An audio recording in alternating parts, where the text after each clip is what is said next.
قالت العرب في أمثالها: مواعيد عرقوب. وتقول أيضا: أخلف من عرقوب. وعرقوب هذا هو رجل من يهود يثرب له أخ محتاج جاء يسأله، فأشار عرقوب إلى نخلة في فناء منزله وقال: إذا أطلعت هذه النخلة فلك طلعها. فلما أطلعت أتاه أخاه على الوعد الذي بينهم، فقال له عرقوب: دعها حتى تصير بلحا. فلما أبلحت أتاه فقال عرقوب: دعها حتى تصير رطبا. فلما أرطبت قال له عرقوب: دعها حتى تصير تمرا. فلما أثمرت عمد إليها عرقوب وقطف تمرها ولم يعطي أخاه شيئا. وذهبت قصته مثلا في الخلف في الوعد.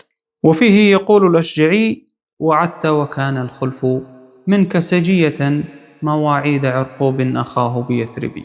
ويقول الشاعر كعب بن زهير: فلا يغرنك ما منت وما وعدت، إن الأماني والأحلام تضليل، فما تدوم على حال تكون بها كما تلون في أثوابها الغول، ولا تمسك بالعهد الذي عهدت إلا كما يمسك الماء الغرابيل. كانت مواعيد عرقوب لها مثلا، وما مواعيدها إلا الأباطيل.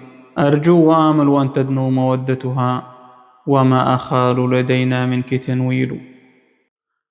وأكاد أجزم أن كل من يشاهدني الآن يعرف رجلا كعرقوب.